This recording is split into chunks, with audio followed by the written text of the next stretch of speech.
Have you ever seen an email that looks like this? An email that includes a QR code and encourages you to scan it to either sign in or access some online account or service. Sometimes these are legitimate, say from Microsoft 365, or even Discord uses it not in an email, but some form or fashion where a QR code is relied upon to accomplish something. Maybe that's set up two-factor or multi-factor authentication, and look, threat actors, hackers, and adversaries acknowledge this, and they try to capitalize on it to even send some phishing campaigns, some social engineering emails, and see who might fall for a lure and a hook where a QR code is included. Now, when we get to chat with IT administrators, sysadmins, or whatever, practitioners who say, well, I wouldn't get that email because our email filter will see the attached and included image, scan it, note that it's a QR code, and then just drop it on the floor. And okay, cool, that's a good thing.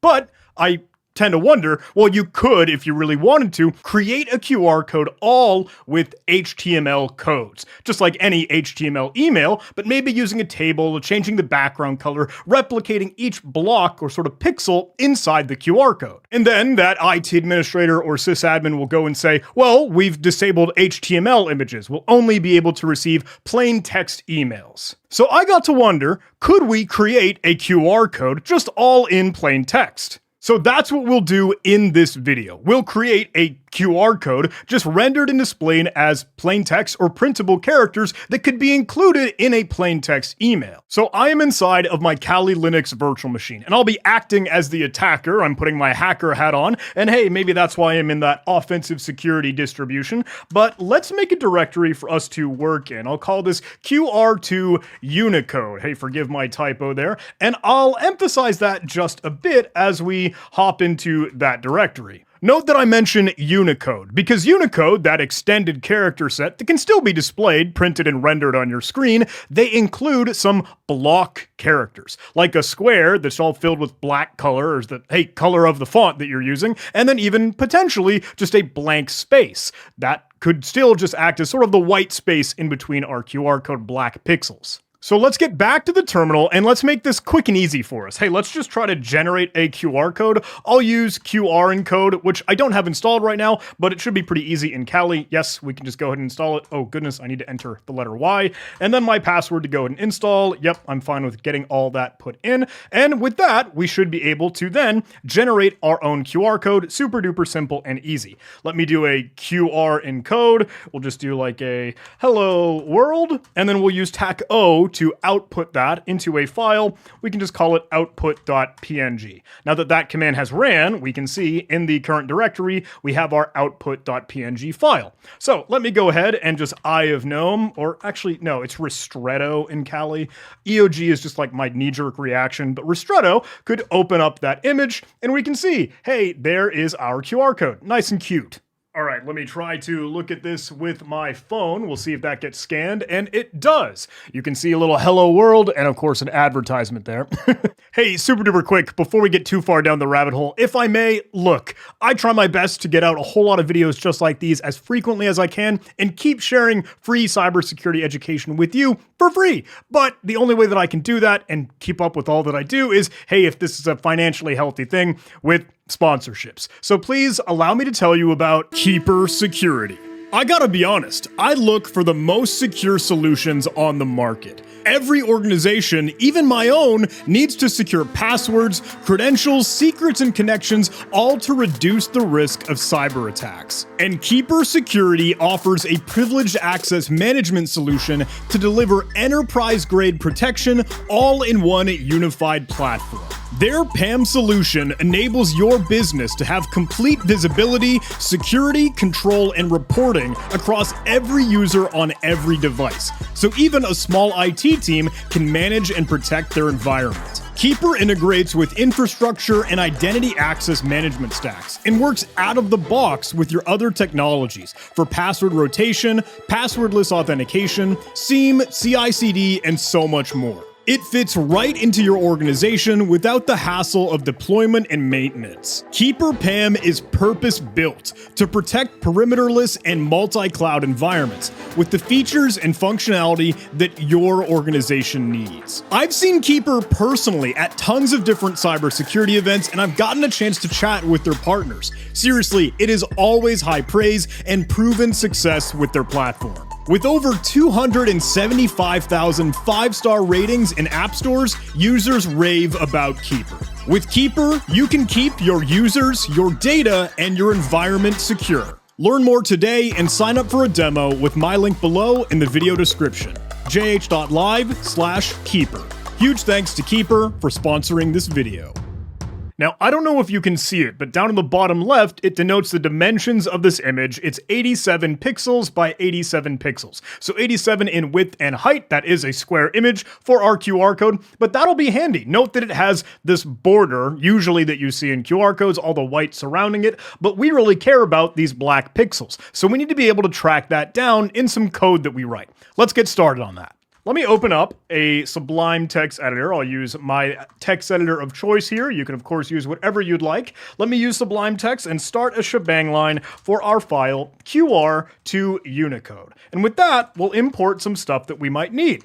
Let me say from PIL, well, the Python image library will import an image. And just for some scrappy code, let's go ahead and open that output.png that we have in the current directory. And what I'll do is actually convert this to grayscale. We denote that with the capital L here. Let me store that as a variable for us to work with, but I am converting it to grayscale just in case we are working with some other potential image that isn't just black and white, but it has some light and dark definitions to denote, look, these are the pixels that actually matter. So let's go ahead and get those pixels that matter. Let's say our pixels can be that image object.load. That should store that all in that, I think, 2D array for us to be able to index out of. And then I want to go ahead and grab the size of the image, just so I know what we're working with. So let me say, I don't know, we can just say size could equal width and height, and that will equal our image object.size. Now I want to do something a little bit clever with how we actually determine the bounding box of the QR code, the black and white blocks that we actually care about. So what I'm going to do is actually set up a min x and a current x,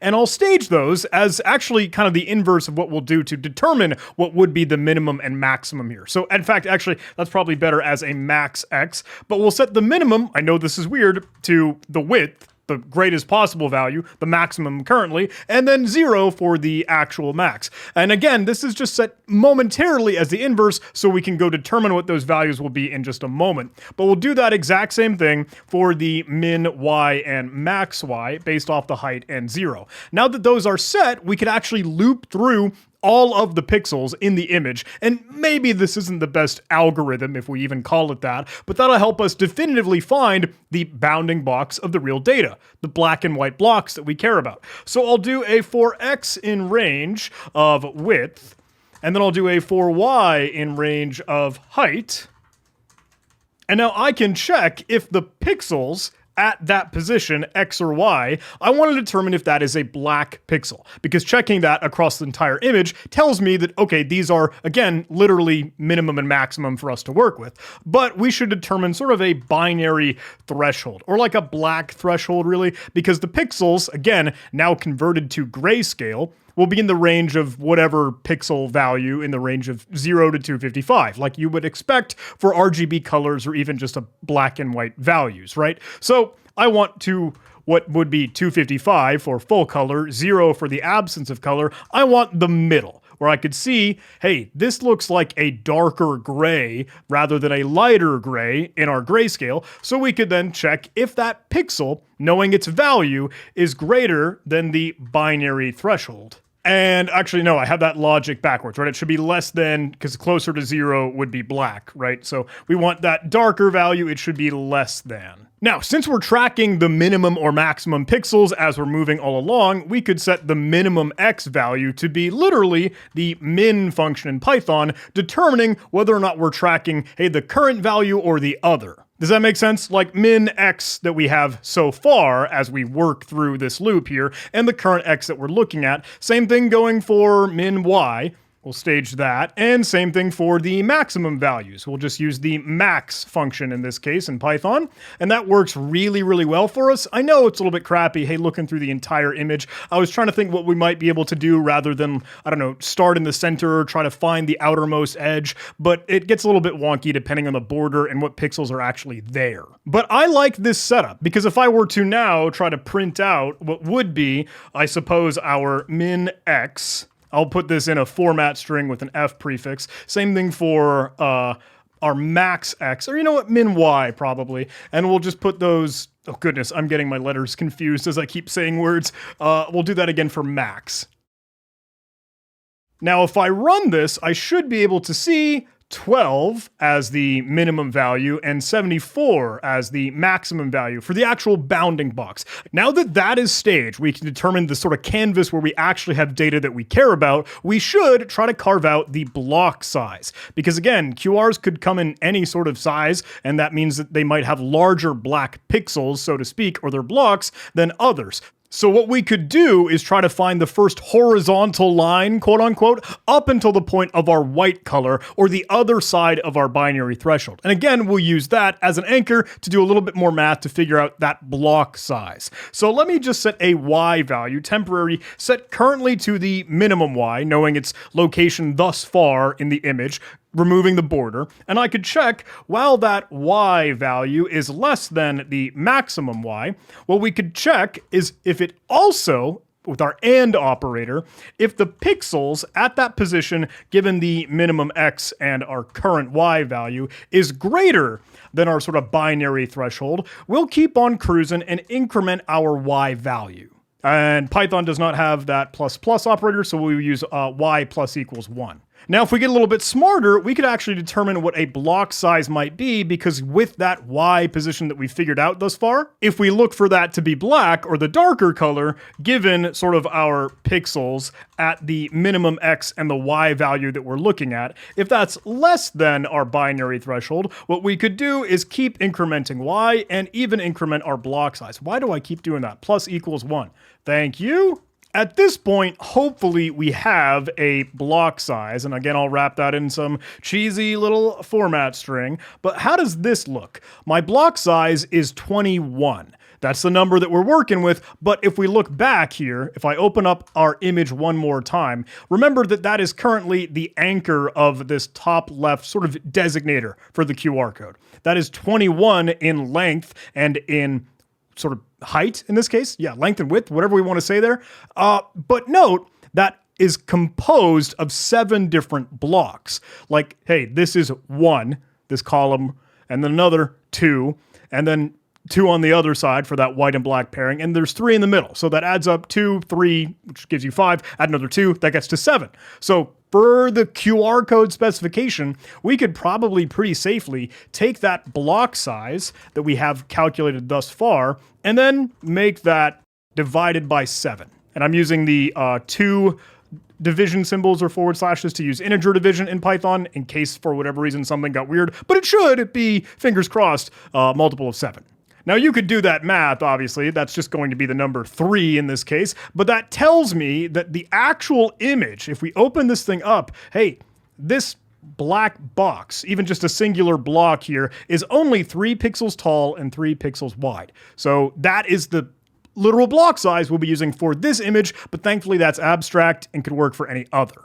Now we get to the easy stuff, because we just kind of loop through what would be our QR code and determine all of the blocks. That should be a 2-dimensional array, or kind of a list with, you know, another list inside of it for all the rows. So now let's loop through those rows. Let's do a for I in range, given our starting position, min Y and max Y, knowing as far as we can go within the bounding blocks. And then we'll use our block size as our step value. So from 12, the start, to 74 will increment by 3 each time in this example. And with that, we can define a row for that specific row that we're looking at. Then we'll start to look through all of the X values. We'll do a for X in range, the same sort of setup, minimum X, maximum X, block size as our step value. And now since it is a block, right, maybe we could probably find the middle segment, the center, and use that to probably accurately determine, okay, what pixel are we actually looking at in this case? So what I'll do is say the middle pixel value, that's fine, that can equal the pixels indexing at the current X and Y that we're looking at, but with a little bit of delta because we'll add on the block size that we know of, given that being 3, divided by 2, just sort of centering it, cutting it in half, trying to find the middle. We do the very, very same for our Y value, add in our block size, divide that by 2. With that, now that we've extracted that middle pixel for every block, we could try to determine if that is a black or white box. Knowing that middle pixel value, we could check if that middle pixel value is less than our binary threshold. That should be black, right? So let's do is black equals true, I guess. Honestly, we could just add it to, we don't need a Boolean thing in the middle. We could just say, look, in that row, I want to go ahead and add on a 1 to say, look, that is a filled colored black block here. If it's not, well, that's probably the color white in this case. So we would leave that as a 0. Now, after we finish processing each row, we would of course add the row to our whole bigger sort of two-dimensional QR blocks little list and array here. So let's add that in. So fingers crossed now, I should be able to actually see our QR blocks with values. Yep, 1s and 0s. And presumably that is a QR code, at least in the 1s and 0s representation of black and white. Now, I could pretty print that out if I wanted to, but we could actually use this now to try to display and render plain text for the QR code, using some Unicode characters and blocks to just spit it out in our terminal. If you actually wanted to, you could go ahead and Google what some of the other options are for characters that you might be able to use and display here. Full block looks pretty good as, hey, just a giant, as much as you can fill up in a monospace font here, some pre-formatted text like plain text. Maybe that full block Unicode 2588 is what we're looking for. So if we actually wanted to print this out on the screen, we could say for every row that's inside of our QR blocks, little two-dimensional array that we've built out now, that's going to be another new line, right? So we'll just print whatever empty line following that. But we want to get every single block inside of that row. So we can say for block in row, we would print out what would be our black box, Unicode 288. What was that? Oh, 2588. If block is equal to 1. Otherwise, we'll just include a space. And that should, well, if we add a empty ending here, so it doesn't automatically include a new line like Python would without supplying that, that should display this all out. Fingers crossed. Let me get back to the terminal and let's see how we look here. Can I, Python 3, my QR to Unicode script? Fingers crossed. Oh, look at that. That's a QR code. Well, sort of, kind of. It looks a little gross, like tall and vertical here. I think we can fan that out. What if we just fatten up the characters that we use? We should define probably this as like a black block. How about that? And we'll use that instead. Black block, times 2 in this case. So we'll fatten it up. How does that look? If I zoom out, try to run this again? No. Wait. What's going on? How did that get so ruined? We should be adding 2 spaces in that case then too, right? Maybe our white color can be just a space. So we'll put that back where that would naturally be, white color. And we'll multiply that by 2 as well. So let's see that one. Yeah, look at that. Terminal text-based QR code. Now, it's a little easy to think at this point that we're done. But remember, we wanted to kind of see this as a use case in emails. Like if we were to send this out as a simulated, Microsoft 365 sign in or 2-factor reconnect or I don't know, Discord, whatever. You could think of all the interesting use cases for this, but we have to make sure it actually works well in an email. And actually, before we even do that, we should validate this QR code does scan correctly. So let me grab my phone and I'll try to use one of that scanner readers one more time. Okay, so I've got the phone scanner up and let me go see if I go scan this here. Look at that. Now let's go put this in an email. I know it's kind of funny. I'm going to click and drag, literally highlight to select my QR code in plain text here. And let me go put this in an email. Okay, so I'm over in Gmail as one client for us to work in. And I'll say, I don't know, your Microsoft 365 account requires authentication, something stupid. Please use this QR code to sign in. And then I will right click and paste. Bummer.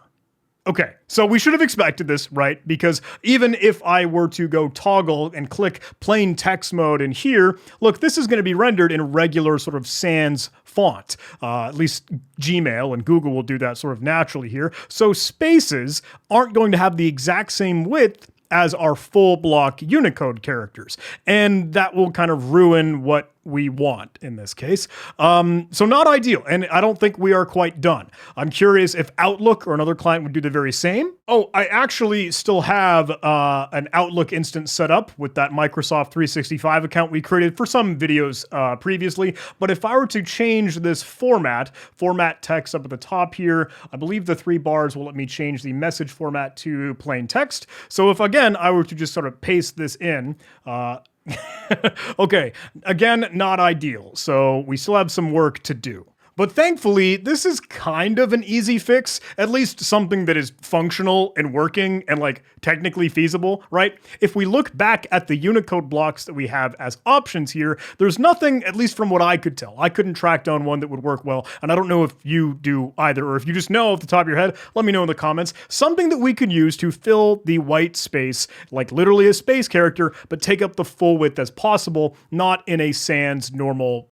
person font. I want the computer font here. So I will actually use this light shade value as our sort of white.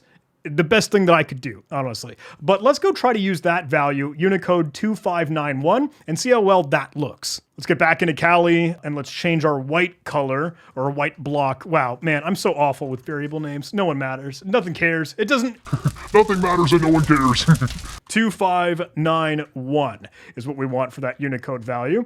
And with that, we should be able to display that nice and easy.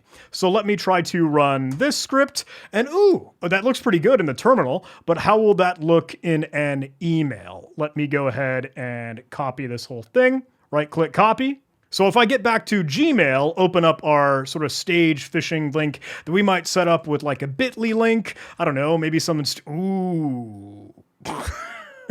I think that kind of works. It doesn't look gorgeous, but it will scan. Let me try to send it to myself. Look at that. Your Microsoft 365 account requires authentication and my dumb, stupid QR code. Maybe we could try to build out at least a little bit of the full chain. Let's stage some phishing lure and maybe make a small URL that we could just slap into our QR code. Now, if you were doing this for real, for whatever reason, I know it's a little bit cheesy, but it's kind of a fun, cool, interesting idea. You would use your own domain that you set up for your own phishing redirect or whatever you want to do for your campaign, for your operation, for the assessment here.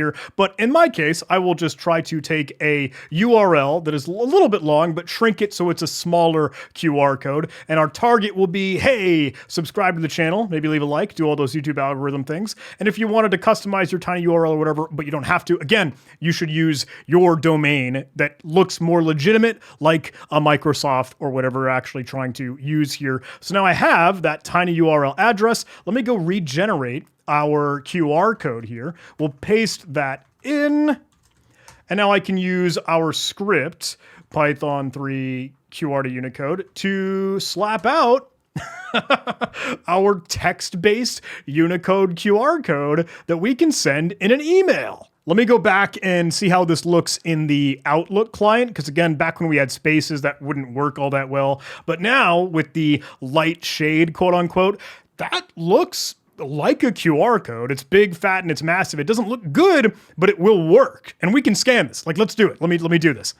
Okay, phone is all good. Let me go ahead and scan this. Yeah, it gets it right away. You can see the tiny URL, and this app will even tell you, hey, where it redirects to. Let me see if I can open up that page, and yeah, okay, we go right to the channel. Let me try that with my actual phone app, like the natural one that Google comes with. It gets it right away.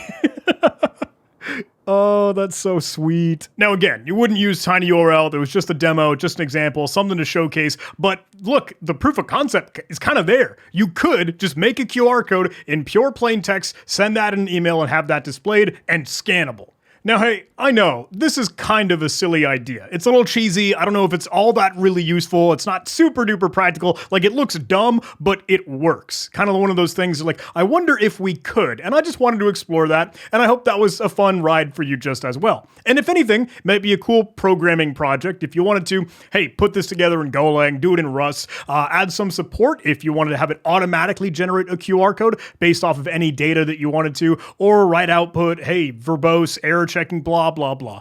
If you'd like, I have tried to create a repository over on GitHub that does that. Again, it's scrappy, dumb Python code. Big thanks to ChatGPT for coming in clutch, helping me out here and there. So look, if you're interested, I'll include a link to that in the video description. But I thought this was kind of neat to, again, have a QR code in a plain text email that could potentially, I don't know, be a threat and vector, something we should all be aware about and know. I wanted to put it on your radar. Thank you so much for watching. Hope you enjoyed this video. If you did, please do all those YouTube algorithm things. And please do give some love to our sponsors. Link in the video description. Seriously, that's what helps keep the channel running. Thank you so much for watching. I'll see you in the next video.